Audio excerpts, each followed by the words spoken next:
بسم الله الرحمن الرحیم. دا ورور وایي دا بعضې خلک د خپل کور پر دروازه سربیره یا موټر باندې نوشته کوي هذا من فضل ربي. دا څنګه دی؟ د سره څخه پر دیوالو باندې نوشته کول موږ فقهای کرام رحمهم الله وایي دا نامناسب عمل دی، ځکه په دې کې بېادبي ده، بېادبي احتمال سته.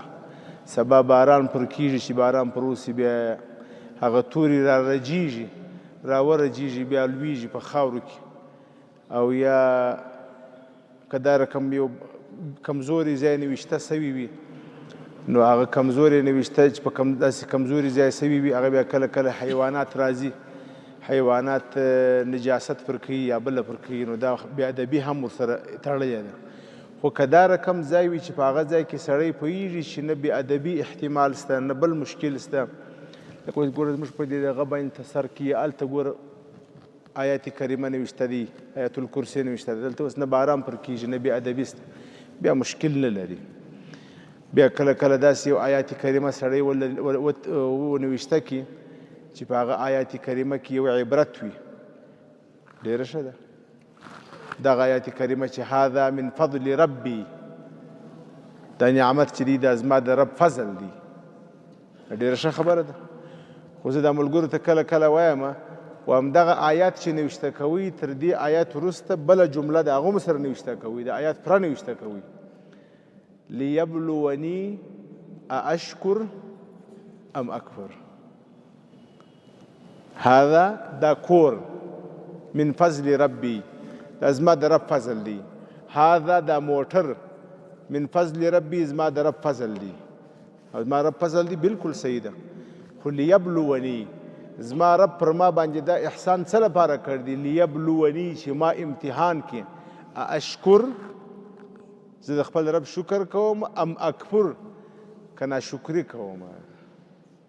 دا مو سره نوشته کوه، نو بیا چې کله ورته وګورې بس بیا به ناشکري نه درسه کېږي، بیا به شکر کوې. او شیخ خالد یې ته وګورې چې هذا من فضل ربي، بس کله کله بیا د سړي څخه تکبر وسي چې زه خو دومره غټ سړی یم، ګوره الله پاک فضل له باندې کړی دی، دوی ښه کور یې راکړی ده ته نه دي ورکړی. نو داسې نوشته کوه چې شکر هم ورسره وکړې.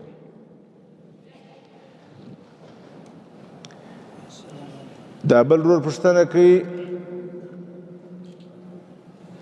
شیخ صاحب الله تعالی دی جنتی که آمین، او موږ ته هم دعا وکړه چې الله تعالی جنت راکړي آمین. الله پاک دې تا ته هم جنت نصیب کړي او الله پاک دې ما ته هم جنت نصیب کړي، الله پاک دې موږ ته ټوله جنتیان کړي. خو که جنت غواړې د جنت خواست کوه ډېر. ابن قیم رحمه الله، علامه ابن قیم رحمه الله یو ډېر لوی بزرګ دی، ډېر لوی عالم دی، هغه یو ډېر عجبه خبره لیکلې ده. وایي که دا دعا چا ویل، یو دعا ده، وایي که دا دعا چا ویل نو هغه دې په دې پوه سي چې الله جل شانه هغه په جنتیانو کې نوشته کړی دي. په چا کې؟ په چا کې؟ تاسو ته وښیم هغه دعا وایاست یې؟ څوک یې وایي هغه لاس پورته کوي. اواز خو د خولې هم نه راوځي. خیر ښه، ماشاءالله اسانه ده. وایي که دا دعا چا ویله ډېره، هغه دې په دې پوه سي چې الله پاک هغه په جنتیانو کې د جنت په فهرست کې نوشته کړی دي. درته ویې وایم؟ جواب نه راکوئ. اللهم إني أسألك الجنة بلا حساب ولا سابق عذاب. شي اسانه دعا. یا الله ما ته جنت راکړه بې حسابه، حساب هم را سره کوه، او داسې جنت هم نه غواړم یا الله چې یو وارې نفس راوکاږې په جهنم کې، په کلو کلو په جهنم کې نفس راوکاږې بیا نه، ولا سابق عذاب، اول وارې مې جنت ته بوځه. عجبه دعا ده. وایي که دا دعا چا ډېره ویله، الله پاک یو چا ته توفیق ورکړي د دې دعا، بس هغه دې پوه سي چې الله پاک هغه د جنتیانو په فهرست کې نوشته کړي دي. نو لہذا کوشش وکړي دا دعا ډېره وایاست. اللهم إني أسألك الجنة بلا حساب ولا سابق عذاب دا ورور وایي مولوي صاحب د شریعت له نګاه څخه د جمهوریت او امارت څه فرق دی؟ اوسنی نظام ته ولې جمهوریت نه ویل کیږي؟ دا خو اوږده موضوع ده، زه به داسې مختصره درته خلاصه کړم. یو عالم ډېر ښه تور نوشته کړي دي، وایي په دنیا کې 3 نظامه دي. څو نظامه دي؟ یو جمهوریت دی، صحیح شول، چې دیموکراتي ورته وایي. او دوهم څه دی؟ امارت دی. او دریم بیا شهنشاهیت دی، شهنشاهیت چې ورته وایي. په جمهوریت کې حاکم د عوامو تابع، اسانه پښتو خبره درته کوم چې تاسو تفصیلات یې ډېر دي. په جمهوریت کې حاکم بادشاه د چا تابع؟ د چا په رایه مقرریږي؟ د عوامو په رایه به مقرریږي. بیا که کله عوام پسې راووتله، مظاهرې سولې، بیرته به ایسته کوي، استعفا به ورکوي. دا کیسه ده، دا کیسه ده. رایه ورکړله، رایه 5 کاله ختم سول، بیا به دا ایسته کېږي. بیا نو په جمهوریت کې حکومت د چا تابع؟ عوامو. او په شهنشاهیت کې بیا عوام د چا بندګانې؟ د باچا. بس باچا چې دی هغه یو حاکم مطلق یې، نعوذ بالله، خدایي شروع کړي، یو خدایي بالا ناست دی، که 20 کاله ناست دی، که 50 کاله ناست دی، که 80 کاله ناست دی، چې هر څه کوي، هر قانون جوړوي، هر څه کوي، څوک یې تر لاس نشي نیولی. د شاهین نظامونه نه دي په دنیا کې، په ډېرو ملکو کې شاهین نظامونه مقرر دي، بس شاه ناست دی، دی ولاړ سي بیا زوی دی، دی هغه ولاړ سي بیا لور ده، هغه ولاړ سي بیا لمسی دی، بیا ښځه ده. نو په هغه نظامو کې بیا حکومتونه د چا، عوام د چا تابع دي؟ باچا. په امارت کې بیا حاکم او محکوم، باچا او رعیت، دواړه د چا تابع دي؟ شریعت تابع دي. دواړه د چا تابع دي؟ نه یاست پوه سوي؟ پوه سو په خبره باندې؟ سیدنا عمر رضی الله عنه پر منبر ودرېدی، نو په مجلس د جمعې په بیان کې خلکو ته وویله، ول که چیرې امیر المؤمنین د لارې څخه کوږ سو، د شریعت د لارې څخه کوږ سو، تاسو به څه ورسره کوئ؟ یو کوچی ورته ولاړ سو، صحرایي، توره ورسره وه، توره یې داسې وایستله، ول که امیر المؤمنین کوږ سو، موږ به په دا توره باندې سیده کړو. په چا به سیده کړو؟ په توره به سیده کړو، پر شریعت به برابر کړو. نو امارت کم ته ویل کېږي؟ امارت کم نظام دی؟ نه باچا د خپل سر دی، نه. اوس موږ تاسې د امیر المؤمنین صاحب حفظه الله د امارت دا فرامین تاسې وګورئ، فرمانونه چې راځي، که په یو فرمان کې داسې ولیدله چې امیر المؤمنین وایي چې دا زما حکم دی، زما رایه ده، دا داسې وکړي، او لاندې حواله نه ورسره د کتاب د قرآن او د سنت او د فقه حواله نه ورسره، بیا راسئ زما څخه حساب وغواړئ. هر فرمان چې دی صادروي، هر خبره چې دی کوي، خامخا به د شریعت حواله ورکوي. صحیح شول؟ د چې د شریعت حواله ورکړله، بیا نو اوس ما او تا مکلف چې د خبره ومنو، ځکه دی هم د چا تابع دی؟ موږ هم د چا تابع یو. پوه شو په خبره؟ الله اکبر. نو دا فرق دی د جمهوریت او د چا؟ د امارت. په جمهوریت کې به قوانین څوک جوړوي؟ پارلمان به جوړوي. پارلمان به سره کښېني، پارلمان کې ته څه وایه، ته څه وایه، ستا څه رایه ده، چې اکثریت کومه فیصله وکړله بس هغه قانون دی. او په امارت کې به قانون څوک جوړوي؟ قرآن و سنت، شریعت به جوړوي. د خلکو په رایه باندې قانون، دا قانون نه دی. پوه شو په خبره باندې؟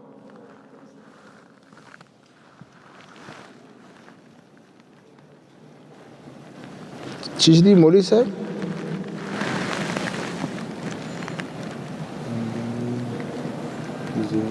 نماز نفل لپاره او شخص ډېر نفل کوي. سنت او نفل فرق څه دی؟ سنت مؤکده سنت مؤکده درمیان سنت مؤکده و نفل فرق چی است؟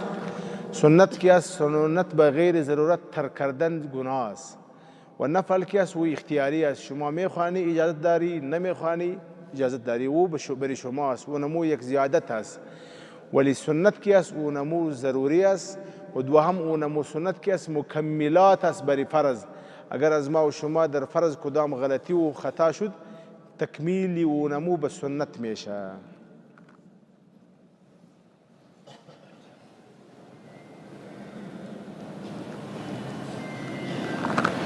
یک نفر اگر تعویز کرده شود تعویز نگاه کرده شود تعویز ششته شود خاک دفن شود مشکل نداره تعویز را اگر ششتی و پس اگر اونمو کلمات که بسر اونمو بود ختم شد پس مشکل نداره یا او را اگر بسر او کلمات بود پس او را دفن کردی هم مشکل نداره هر دو جایز است دا ټول یو پرچه ده بل راکور بس خاطر دی ویل کیږي نه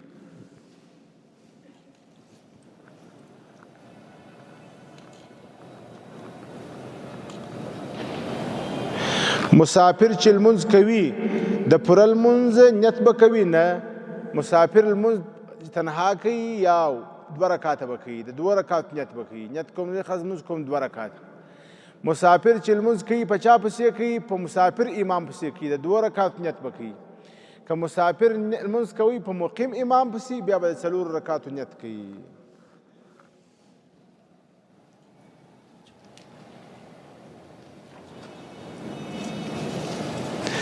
کسانی که رسول الله صلی الله علیه وسلم بشارت بهوش داده است از اصحاب کرام رضی الله عنهم کدام اشخاص است؟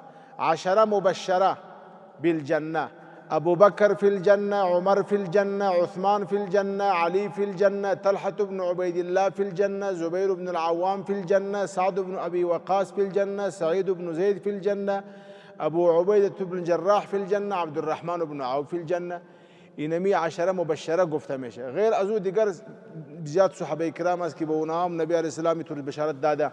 یک شخص آمد یک سوال کرد پس که روان شد نبی علیه السلام فرمود کسی که میخواه که جنتی را ببینه اینمی جنتی است او را ببینی.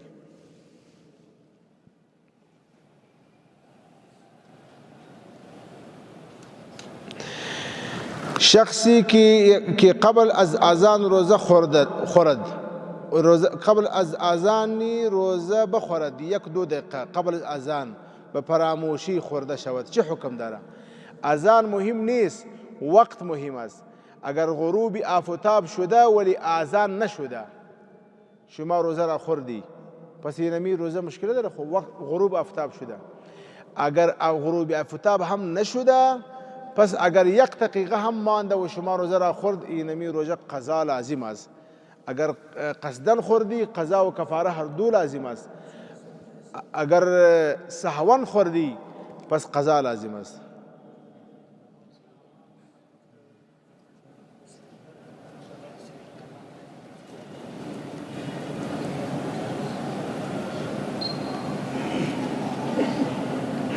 د یو شخص 2 زامن دي یو یې د په ژوند کې مړ شو او دا زوی یتیمان هم لري اوس یې دا بل زوی د یتیمانو ته په میراث کې برخه نور کوي نو برخه یې نه کیږي د هغو یتیمانو د نیکه په میراث کې چې اکا موجود د مړي زوی موجود وي د مړي لمسیان په میراث کې حق نه لري بابا حق نه لري. زه عبدالحکیم ولدی غلام نبی مریض یم یو دعا راته وکړه چې په لمانځه کې الله پاک دی شفای کامله عاجله نصیب که زما سره.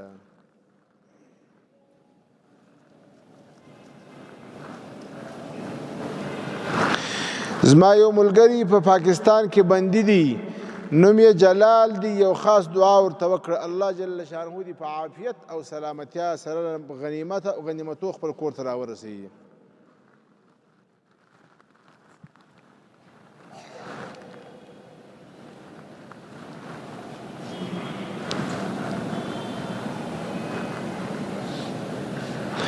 جماع کردن با خانم نکاح شده کار نیک است منی هم کدام مائع ناپاک نیست پس چرا غسل واجب است؟ الله حکم کرده الله تعالی حکم کرده بس ختم الله جل شانه حکم کرده لا يسأل عما يفعل وهم يسألون ما و شما میتوانیم که از الله تعالی پرسان کنیم که چرا؟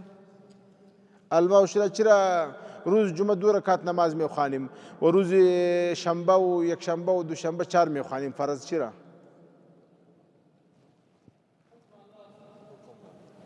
پس یه چرا چه مطلب؟ ما و شما حق چون چرا داریم؟ چرا چه مطلب؟ اینمی آب که از اینمی دهن می آید، لعاب، این از بدن خارج میشه. اینمی آب که از اینمی بینی می آید، این از بدن بیرون میشه. اینمی که از اینجا می آید از بدن خارج میشه. ولی از به شکل شاشه که می آید، شاشه هم از بدن خارج میشه. اینمی که آب بیرون می آید وضو میشکنه. وضو ما شما وضو میکنیم، ولی اگر شاشه کرد یک کس وضو میکنه یا نمیکنه؟ چرا میکنه؟ چرا؟ بس یه کدام سوال است چرا؟ چرا چه مطلب؟ چرا؟